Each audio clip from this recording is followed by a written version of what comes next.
तो दोस्तों पिछले वीडियोस में हमने कई सारे एक्सेल फाइल कैलकुलेटर्स के वीडियोस देखे हुए हैं, जैसे कि पीपीएफ यानी कि पब्लिक प्रोविडेंट फंड, एनएससी यानी कि नेशनल सेविंग सर्टिफिकेट, एसआईपी यानी कि सिस्टमैटिक इन्वेस्टमेंट प्लानिंग में आपके रिटर्न्स कैसे कैलकुलेट होते हैं, और भी कई तरीके के एक्सेल फाइल कैलकुलेटर्स के वीडियोस देखे हुए हैं। लेकिन दोस्तों आज का वीडियो थोड़ा सा अलग होने वाला है। ये वीडियो होने वाला है म्यूचुअल फंड्स के बारे में।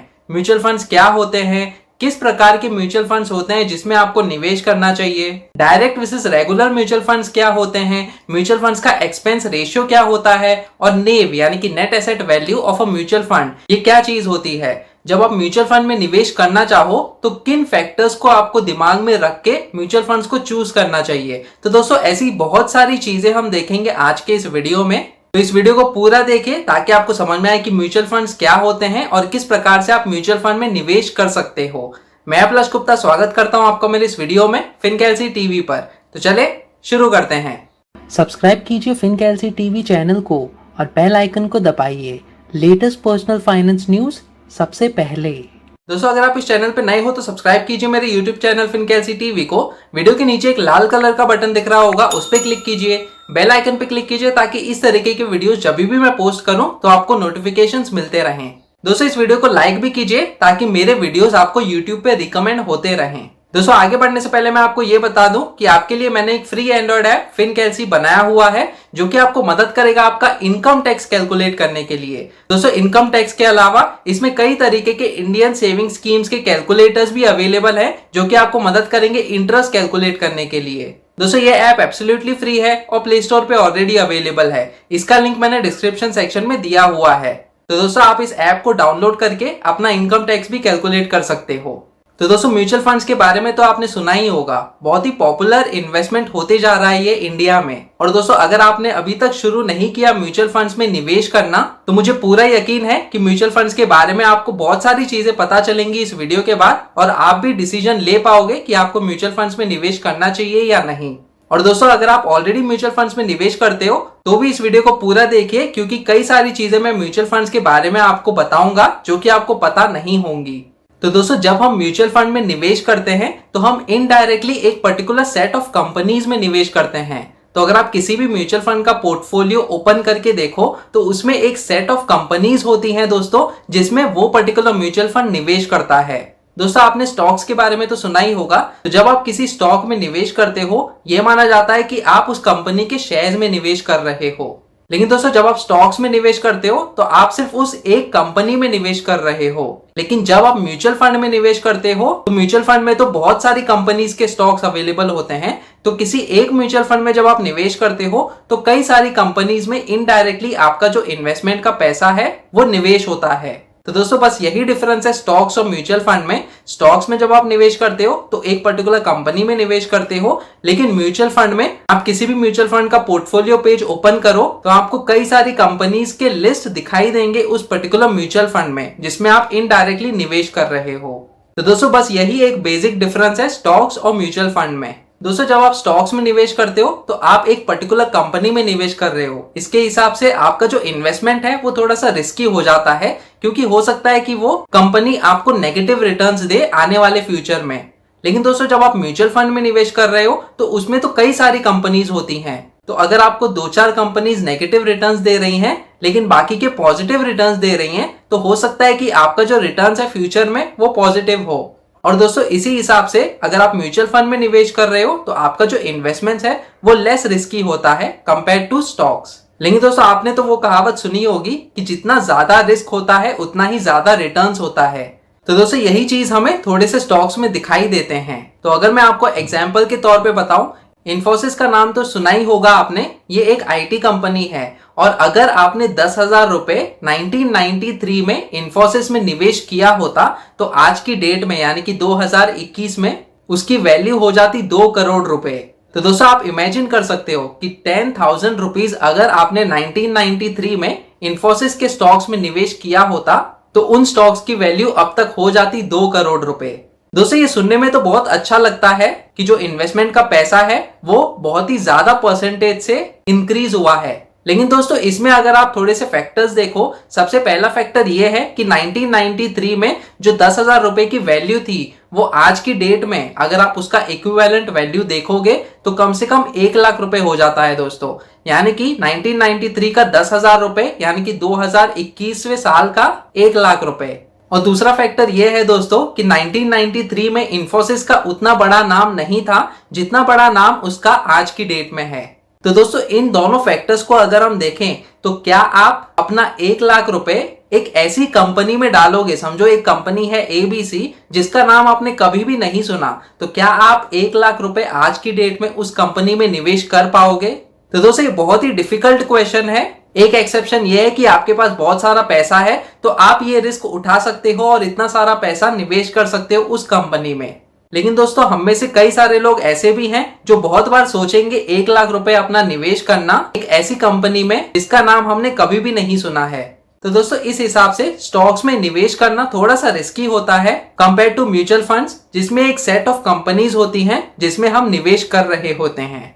अब दोस्तों हम बात करते हैं टाइप्स ऑफ म्यूचुअल फंड्स, यानी कि कितने तरीके के म्यूचुअल फंड्स होते हैं। तो दोस्तों 3 प्रकार के मेन म्यूचुअल फंड्स होते हैं। एक होता है इक्विटी म्यूचुअल फंड, दूसरा होता है डेट म्यूचुअल फंड और तीसरा होता है हाइब्रिड म्यूचुअल फंड। तो दोस्तों जब हम इक्विटी म्यूचुअल फंड्स के बारे में बात करते हैं तो जो इक्विटी म्यूचुअल फंड्स हैं ये कंपनीज के शेयर्स में निवेश करते हैं, जैसे कि रिलायंस हो गया, Infosys, HDFC bank, TCS, Titan company. तो दोस्तों जब हम इन कंपनीज के शेयर्स में निवेश करते हैं म्यूचुअल फंड्स के द्वारा, इन म्यूचुअल फंड्स को इक्विटी म्यूचुअल फंड्स कहते हैं। दूसरे टाइप का म्यूचुअल फंड है वो है डेट म्यूचुअल फंड्स। दोस्तों ये डेट म्यूचुअल फंड्स जो हैं वो गवर्नमेंट के बॉन्ड्स या फिर कमर्शियल पेपर्स या फिर कंपनी के टर्म डिपॉजिट्स इन इंस्ट्रूमेंट्स में निवेश करते हैं। तो दोस्तों जैसे कि आपको पता होगा कि गवर्नमेंट बॉन्ड्स जो हैं वो थोड़ा सा गारंटीड रिटर्न देते हैं, तो इसके हिसाब से ये जो डेट म्यूचुअल फंड्स हैं ये थोड़े से कम रिस्की होते हैं, यानी कि लेस रिस्की होते हैं compare to equity mutual funds. लेकिन दोस्तों जैसे कि आपको कहावत मैंने बताई ऑलरेडी कि जितना ज्यादा रिस्क उतना ज्यादा रिटर्न्स। तो जो डेट म्यूचुअल फंड्स है उसमें हो सकता है कि आपको थोड़ा सा कम रिटर्न्स मिले compare to equity mutual funds. लेकिन दोस्तों ये हर समय सच नहीं होता। जैसे कि मैंने आपको बताया कि ये जो इक्विटी म्यूचुअल फंड्स हैं ये कंपनीज के शेयर्स में निवेश करते हैं। हो सकता है कि अगर मार्केट डाउन जा रहा है तो सारे कंपनीज के शेयर्स जो है वो नीचे जा सकते हैं एक पर्टिकुलर टाइम पीरियड में। तो दोस्तों हो सकता है कि किसी 2 या 3 महीने का पीरियड अगर हम देखें तो डेट म्यूचुअल फंड्स में आपको ज्यादा रिटर्न्स मिले compare to equity mutual funds. जैसे कि आप पिछला एग्जांपल देख सकते हो, अप्रैल 2020 में जब कोविड का सिचुएशन आ गया था इंडिया में, तब इक्विटी म्यूचुअल फंड जो है उसमें रिटर्न जो है वो बहुत ही कम मिल रहे थे। थोड़े म्यूचुअल फंड्स तो नेगेटिव में रिटर्न्स दे रहे थे दोस्तों, अगर हम 1 से लेके 2 महीने का विंडो पीरियड देखें। लेकिन दोस्तों ये माना जाता है कि अगर आप इक्विटी म्यूचुअल फंड्स में लंबे समय तक अपना पैसा इन्वेस्टेड रखते हो तो आपको पॉजिटिव रिटर्न्स ही मिलते हैं। दोस्तों यहाँ पे लंबे समय का मतलब ये है कि कम से कम 5 से लेके 7 साल, और अगर आप 10 साल या फिर 15 साल तक रुकते हो तो आपको बहुत अच्छे खासे रिटर्न्स भी मिल सकते हैं इक्विटी म्यूचुअल फंड्स में।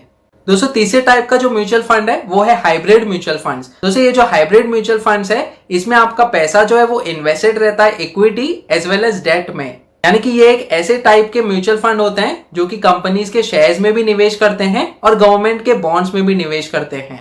दोस्तों इनका एसेट का एलोकेशन परसेंटेज होता है, यानी कि हो सकता है कि 40% ये इक्विटी में निवेश करते हैं और बाकी के 60% डेट में निवेश करते हैं। और दोस्तों इसी हिसाब से आपका जो रिस्क है जब आप हाइब्रिड म्यूचुअल फंड्स में निवेश करते हो तो मीडियम रिस्क होता है। तो अगर हम देखें आपके इक्विटी म्यूचुअल फंड्स में सबसे ज्यादा रिस्क होता है, डेट म्यूचुअल फंड्स में सबसे कम रिस्क होता है और जो हाइब्रिड म्यूचुअल फंड्स हैं उसमें मीडियम रिस्क होता है। दोस्तों अगर हम रिटर्न्स की बात करें तो इक्विटी म्यूचुअल फंड्स में आपको ज्यादा रिटर्न्स मिल पाएंगे अगर हम लॉन्ग टर्म की सोचते हैं, यानी कि कम से कम 7 से लेके 10 साल तक की इन्वेस्टमेंट पीरियड हम यहाँ पे कंसिडर कर रहे हैं। दूसरी तरफ अगर हम डेट म्यूचुअल फंड्स का देखें तो इसमें सबसे कम रिटर्न्स मिलेंगे आपको compare to equity mutual funds. और दोस्तों हाइब्रिड म्यूचुअल फंड्स में भी आपको अच्छे खासे रिटर्न्स मिल पाएंगे अगर हम 5 से लेके 7 साल तक का इन्वेस्टमेंट पीरियड लेते हैं। तो दोस्तों जब हम म्यूचुअल फंड को चूज करते हैं तो ये बहुत ही सिंपल सा रूल है कि अगर हमारा जो इन्वेस्टमेंट पीरियड है ये बहुत ही लॉन्ग टर्म के लिए है, जैसे कि 7 से लेके 10 साल तक, तो हमें इक्विटी म्यूचुअल फंड्स को चूज करना चाहिए। अगर हमारा इन्वेस्टमेंट पीरियड शॉर्ट टर्म के लिए है, यानी कि 1 से लेके 2 साल तक के लिए है, तो हमें डेट म्यूचुअल फंड्स को चूज करना चाहिए। और अगर हमारा इन्वेस्टमेंट पीरियड मीडियम टर्म के लिए है, यानी कि 5 से लेके 7 साल तक के लिए है, तो हमें हाइब्रिड म्यूचुअल फंड्स चूज करना चाहिए। दोस्तों सिर्फ इन्वेस्टमेंट पीरियड ही नहीं, लेकिन हमारी रिस्क लेने की कितनी क्षमता है इसके हिसाब से भी हमें इन 3 टाइप्स के म्यूचुअल फंड्स में से किसी भी म्यूचुअल फंड को चूज करके निवेश करना चाहिए। दोस्तों आगे बढ़ते हैं और बात करते हैं नेव की, यानी कि नेट एसेट वैल्यू की। तो दोस्तों ये जो नेट एसेट वैल्यू है ये किसी भी म्यूचुअल फंड के 1 यूनिट का रेट होता है। तो समझो नेव यानी कि नेट एसेट वैल्यू 10 रुपए का है एक पर्टिकुलर म्यूचुअल फंड के लिए, तो आप अगर 100 रुपए निवेश कर रहे हो उस पर्टिकुलर म्यूचुअल फंड में, तो आपको उस म्यूचुअल फंड के 10 यूनिट्स मिलेंगे। दोस्तों हम टोटल अमाउंट डिवाइड करते हैं नेव से, तो 100 डिवाइड बाय 10 हमें देता है 10 यूनिट, और दोस्तों 10 यूनिट आपके अकाउंट में उस म्यूचुअल फंड के लिए एक्यूमुलेट हो जाएंगे। इसी हिसाब से दोस्तों जब भी आप लमसम इन्वेस्टमेंट, जो कि एक तरीके का इन्वेस्टमेंट होता है, यानी कि आपके पास जब इकट्ठा पैसा होता है तो आप पूरा का पूरा पैसा निवेश कर सकते हो किसी भी म्यूचुअल फंड में। तो दोस्तों इस नेव के हिसाब से आप लमसम अमाउंट या फिर एसआईपी यानी कि सिस्टमैटिक इन्वेस्टमेंट प्लानिंग के द्वारा किसी भी म्यूचुअल फंड्स में निवेश कर सकते हो। दोस्तों एसआईपी यानी कि सिस्टमैटिक इन्वेस्टमेंट प्लानिंग में आपका रिटर्न्स कैसे कैलकुलेट होता है अगर आप एक पर्टिकुलर म्यूचुअल फंड में निवेश कर रहे हो, इसके लिए भी मैंने एक अलग से वीडियो बनाया हुआ है। एक्सेल फाइल कैलकुलेटर एग्जांपल्स के जरिए हमने उसमें ये देखा है कि आपके एसआईपी के रिटर्न्स कैसे कैलकुलेट होते हैं। दोस्तों आप वो वाला वीडियो भी देख सकते हो जिसका लिंक मैंने ऑलरेडी डिस्क्रिप्शन सेक्शन में दिया हुआ है। दोस्तों आगे बढ़ते हैं, बात करते हैं कि हम म्यूचुअल फंड में निवेश कैसे कर सकते हैं। तो दोस्तों अगर आप बिगिनर हो और स्टार्ट कर रहे हो म्यूचुअल फंड में निवेश करना, तो आप किसी म्यूचुअल फंड डिस्ट्रीब्यूटर के द्वारा निवेश कर सकते हो, या फिर आप इंडिविजुअल कंपनीज जो होती हैं म्यूचुअल फंड्स की उसके द्वारा भी निवेश कर सकते हो। जो इंडिविजुअल कंपनीज होती हैं जैसे कि SBI mutual funds, HDFC mutual fund, Aditya Birla Sun Life mutual fund और भी कई तरीके के म्यूचुअल फंड कंपनीज होती हैं दोस्तों, जिनमें आप डायरेक्टली निवेश कर सकते हो। अब दोस्तों म्यूचुअल फंड डिस्ट्रीब्यूटर्स के द्वारा निवेश करना और डायरेक्टली कंपनीज में निवेश करना, इसमें डिफरेंस क्या है। तो दोस्तों जब आप म्यूचुअल फंड डिस्ट्रीब्यूटर्स के द्वारा निवेश करते हो तो आपके और कंपनी के बीच में एक एडवाइजर यानी कि हम कह सकते हैं कि एजेंट बीच में पड़ता है और उसकी थोड़ी सी फीस उसको मिलती है। तो दोस्तों ये जो फीस है वो आपके रिटर्न से डिडक्ट होती है। तो दोस्तों इसके हिसाब से आपका जो रिटर्न है वो थोड़ा सा कम हो जाता है, क्योंकि जो एडवाइजर है यानी कि जो एजेंट है उसको अपनी फीस भी लेनी होती है, तो वो आपके रिटर्न से उसको फीस मिलती है। लेकिन दोस्तों दूसरी तरफ अगर आप डायरेक्टली म्यूचुअल फंड्स में निवेश करते हो कंपनीज के द्वारा, तो ऐसा एडवाइजर या फिर एजेंट बीच में नहीं पड़ता और आप डायरेक्टली इंटरेक्ट कर रहे हो कंपनीज के साथ म्यूचुअल फंड्स खरीदने या फिर बेचने के लिए। तो दोस्तों इस केस में कोई भी एडवाइजर या फिर एजेंट की फीस डिडक्ट नहीं होती आपके रिटर्न्स में से। तो दोस्तों यही डिफरेंस है म्यूचुअल फंड डिस्ट्रीब्यूटर और डायरेक्टली कंपनी में निवेश करना इसके बीच में। अब दोस्तों इसके बाद ये वाला टॉपिक आता है कि म्यूचुअल फंड्स में डायरेक्ट और रेगुलर प्लान्स होते हैं। तो जैसे कि मैंने कहा कि अगर आप डायरेक्टली निवेश कर रहे हो किसी म्यूचुअल फंड में कंपनी के द्वारा, तो आपको 2 तरीके के प्रोडक्ट मिलते हैं, एक तो डायरेक्ट होता है और एक रेगुलर होता है। तो दोस्तों डायरेक्ट में आपको कोई भी एडवाइजर का कोड डालने की जरूरत नहीं है, लेकिन जब आप रेगुलर प्लान चूज करते हो तो उसमें आपका ऑप्शन आता है कि आपको एडवाइजर का कोड डालना होता है, यानी कि जिस एजेंट ने आपको उस म्यूचुअल फंड का प्रोडक्ट बताया है उस एजेंट का कोड आपको डालना होगा और आपके इन्वेस्टमेंट अमाउंट के हिसाब से उस एजेंट की फीस निकलती है। दोस्तों तो जैसे कि मैंने कहा कि अगर आप एजेंट के द्वारा निवेश करते हो तो वो अपनी फीस लेता है और इसी के हिसाब से आपका रेगुलर प्लान्स में निवेश होता है। लेकिन दोस्तों अगर आप डायरेक्ट म्यूचुअल फंड्स में निवेश करते हो तो कोई भी एजेंट बीच में नहीं पड़ता और आपको मैक्सिमम रिटर्न्स मिल सकते हैं उस पर्टिकुलर म्यूचुअल फंड में। तो दोस्तों मेरा तो रिकमेंडेशन यही रहेगा कि आप जब भी शुरू करो म्यूचुअल फंड में निवेश करना तो आप डायरेक्ट म्यूचुअल फंड्स को चूज करो, क्योंकि इसमें आपको मैक्सिमम रिटर्न्स मिल पाएंगे, क्योंकि इसमें कोई भी एडवाइजर या फिर एजेंट की फीस नहीं लगती।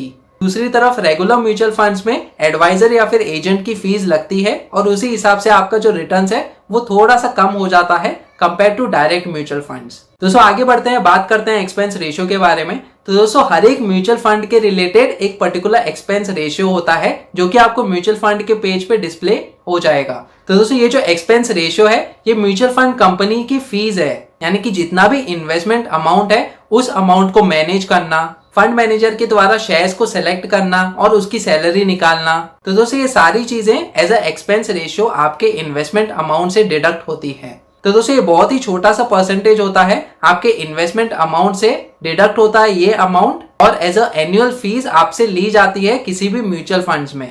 तो दोस्तों अगर हम कंपेयर करें डायरेक्ट म्यूचुअल फंड्स और रेगुलर म्यूचुअल फंड्स, तो डायरेक्ट म्यूचुअल फंड्स में ये जो एक्सपेंस रेशियो है ये कम होता है compare to regular mutual funds. दोस्तों डायरेक्ट म्यूचुअल फंड्स में जो एक्सपेंस रेशियो है वो हो सकता है आपकी रेंज में 0.1 से लेके 1% तक, और दूसरी तरफ रेगुलर म्यूचुअल फंड जो है उसका जो एक्सपेंस रेशियो का रेंज है वो हो सकता है 1 से लेके 2.5% तक। तो दोस्तों ये बहुत ही इंपॉर्टेंट फैक्टर है, जब भी आप चूज करते हो अपना म्यूचुअल फंड इन्वेस्ट करने के लिए तो आपको एक्सपेंस रेशियो भी देखना होता है, ताकि जब भी आपके रिटर्न्स आए तो इस एक्सपेंस रेशियो का आपके रिटर्न्स पे लेस इंपैक्ट पड़े।